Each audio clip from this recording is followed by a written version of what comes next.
At USA Ultimate Nationals in San Diego, this is Ultimate 4's, a showcase of a new edition of what Ultimate could be. 4-on-4, small field, mixed gender. It's fascinating to watch this new iteration of the game. So many different wrinkles you can think about. And Ian Toner, it's a different feel, but we all have played mini, so it can't be too foreign to anybody. Well, that's the thing. Whether it's college, club, youth, everyone with low numbers at practice or even intentionally at practice has had some experience playing with these 4-on-4 small-sided situations. I think it's something that gives the players on the field more touches. It gets them a lot more experienced in short front of the end zone, front of the stack situations, and it gets the players to be a little more versatile. Ryan Flamberg dishing for the score for the white team. These are members of Boston's Sprocket, a mixed team that lost in the quarterfinals to Madison Noise at 2021 USA Ultimate Nationals, but lots of talented players on this Sprocket team, including Tanner Johnson, who won a national title with Slow White out of Massachusetts 5 years ago. The dimensions of the field, it's a 50-yard playing field proper from goal line to goal line, and regular 7-on-7 ultimate, that would be 70 yards, using a 30-yard width compared to the 40-yard width, and the end zones are 15 yards deep instead of 20. So the total field from the back of the end zone to the other, 80 yards, which in a 4-on-4 game is still a lot of ground to cover.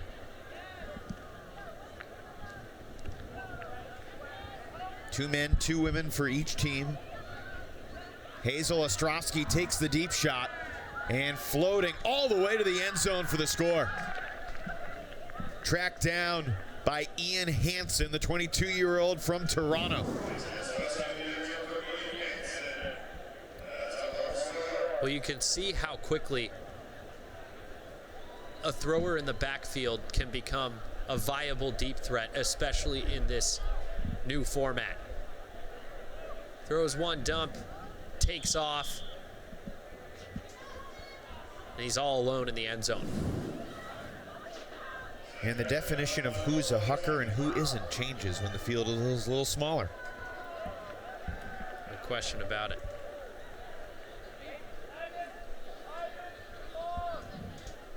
Flamberg initiates the offense for the white team.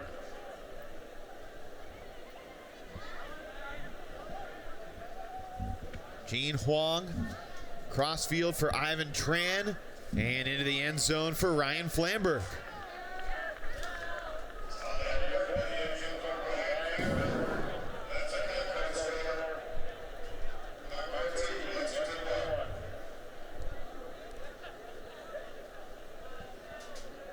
Seven-on-7 ultimate scores can happen quickly too, Ian, but you get the sense you get two great offensive teams utilizing the space strategically. There can be a lot of quick attacks. It's a great way to practice your fast break offense. Figure out how you're gonna diagnose things quickly after a turnover. You got no choice but to recover quickly, no matter where you are on the field. Deep shot in the air, hovering. Nice job making the adjustment. And the purple team is on the board. Rosa Vidiello, 22-year-old out of Tufts University.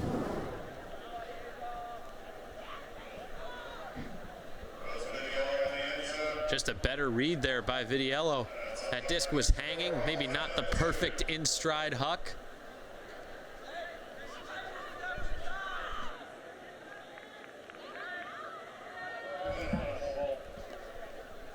One thing we haven't mentioned so far, Ian, the stall count is 7 instead of 10, which also compels faster disc movement by necessity. You know, that's a rule that some coaches install in practice, no matter whether or not you're playing 4's. Deep shot, a little underthrown, and then mishandled. Olivia Goss went up early and prevented Pellegrini from coming down with the disc. Purple with the wind at their backs right now.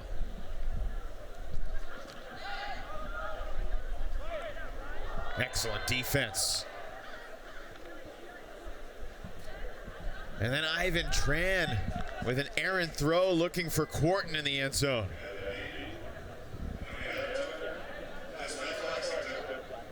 So much tougher for defenses to get situated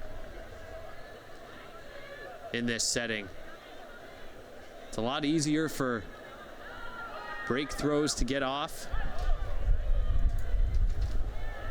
All the way downfield.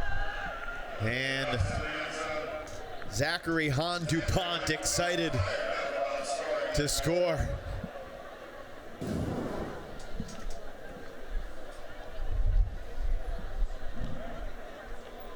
That's just poor execution.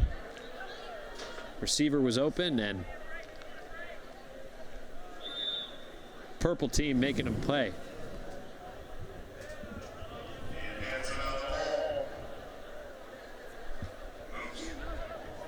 So on an out-of-bounds pull and ultimate 4's, the offense gets the disc at midfield. A little more advantageous than your traditional brick mark at 7-on-7s.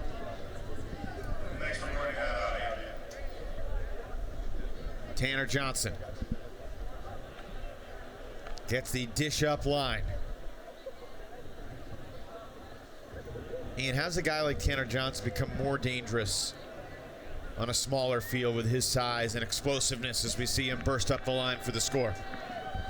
I think there's less opportunity for additional defenders to help and make reads that maybe minimize his impact, you know, peeling off the far side of the host stack to give some deep defensive help. And I think he's able to just use his size and body people out in smaller spaces. I know he still does that on the big field, but that just becomes so much more frequent here in this setting. I do think it's a good point, though. You poach off or play a last back, whatever it may be, can leave a lot of open space for the other cutters. Up the line and into the end zone. A laser fired in there by Tess Johnson. Right on the money for the score.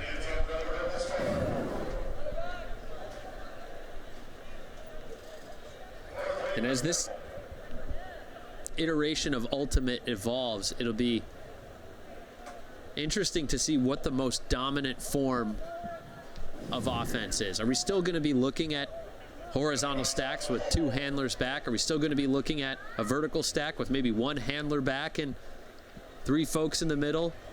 What does a side stack look like? I can't wait to see the innovation.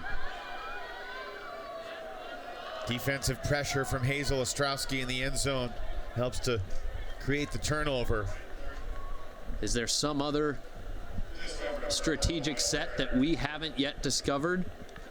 Love to have our good friend and broadcast partner Brian Jones on the mic with us here. He's getting ready for a championship game tomorrow, but has a lot of experience coaching smaller sided beach, a world champion coach in his own right there. And I was thinking about one of the trademarks of a Team USA tryout that has been run by Alex Guesquier, Maddie Sang, is to play 3-on-3 full field. Right. And the coaches do that to try and expose all players, put them in every situation, force them to make big decisions, to keep running. It tests conditioning. It tests, obviously, throws and your ability to defend with so much space. And it also exhausts the participants. Tanner Johnson, just outside the end zone, and he delivers a strike for Gene Huang. Not only that drill, I remember reporting at the 2016 World Ultimate and Guts Championship tryouts in Arizona. And in addition to full field 3-on-3, they would run full field 3-person handler weaves. So think of how many suicides those players are effectively running up and down the field, side to side, before they even get to start scrimmaging. That's a real test of endurance right there. Again, you are watching Ultimate 4's.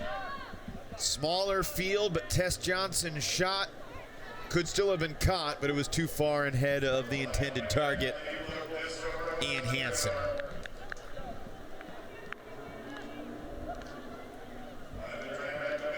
So Ivan Tran will march this up to the front of the end zone. 50 yards away from the front of the other end zone.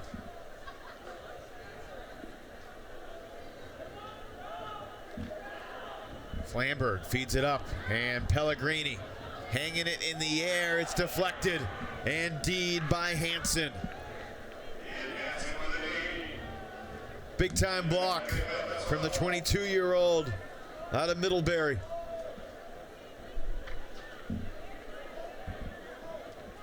Purple the other way. Tess Johnson going every other. And then she overthrows Vidiello.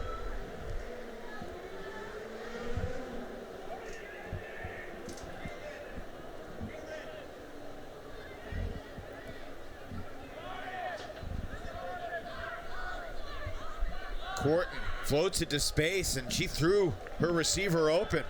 Pellegrini wasn't really cutting, but the defender was flat-footed too, and Courtney, an isolation dish for the score. Almost like a back shoulder fade when the defender's not looking.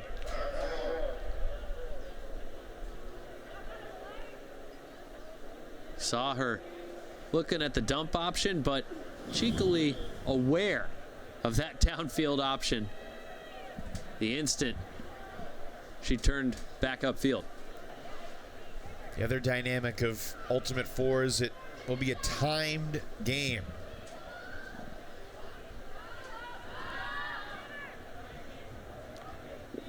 $18 minutes running time.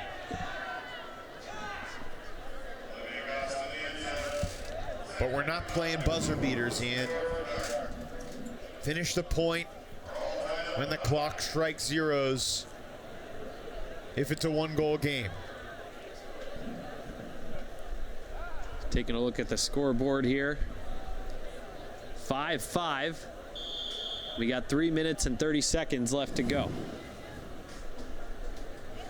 When the clock for the game expires, current point is concluded unless the teams are separated by more than one. In that case, the game is over. If the match ends, obviously, with a tied score, you play one more point.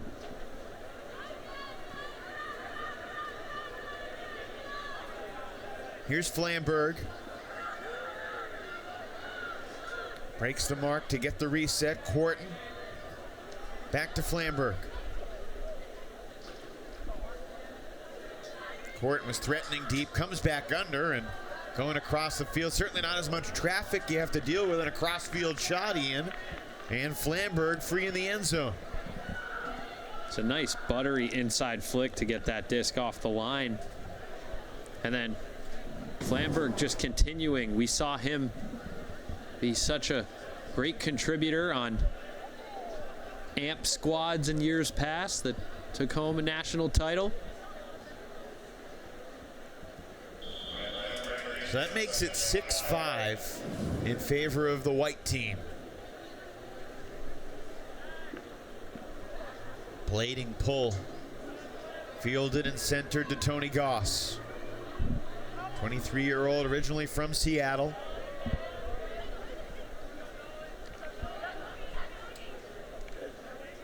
Han DuPont back for Goss. And here's Olivia Goss.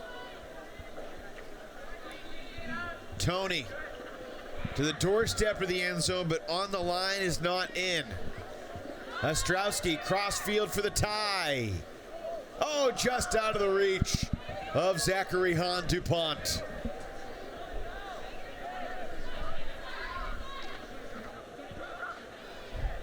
Nolan Shoemaker to a wide open Tanner Johnson for the 2-goal lead. Nobody was going with him.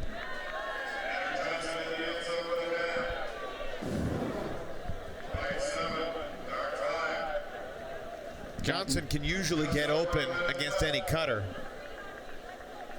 But when no one's guarding him, it's even easier to find Tanner wide open in the end zone. You saw the defender there point, hey, help. Tanner's got a step. Give me some help. Nobody responding. So no, that was your man. It's a small field. You can run that much.